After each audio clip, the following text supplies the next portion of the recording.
Wala ka bang napapansin sa iyong mga kapaligiran? Kay dumi na ng hangin, pati na ang mga ilog natin.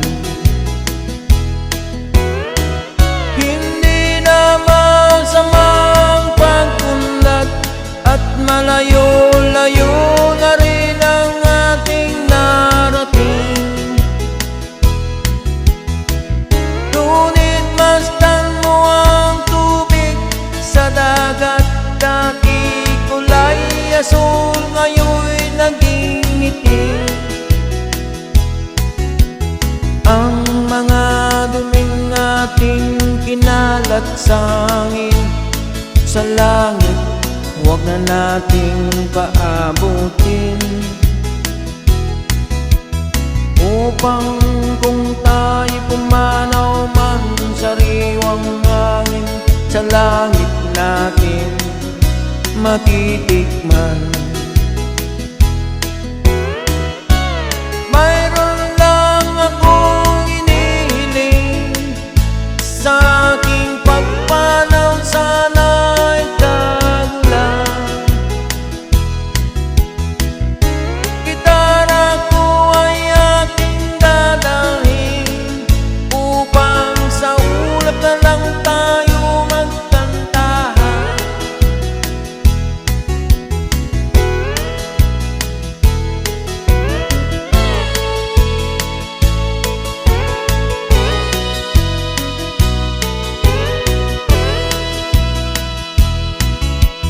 Ang mga batang ngayon lang isinilang, may hangin pa kaya matitikman.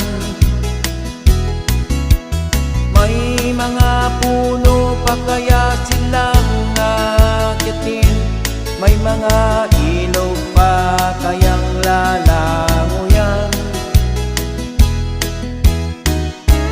Bakit di natin pag-isipan ang nangyayari sa ating kapaligiran? Hindi nga masama ang pagkunlat kung hindi nakakasira ng kalikasan.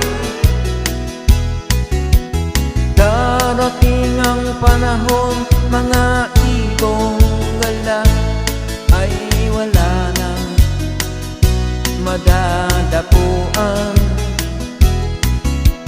Masdan mo ang mga punong dati ay kay tatag, ngayon'y namamatay dahil sa ating kalokohan.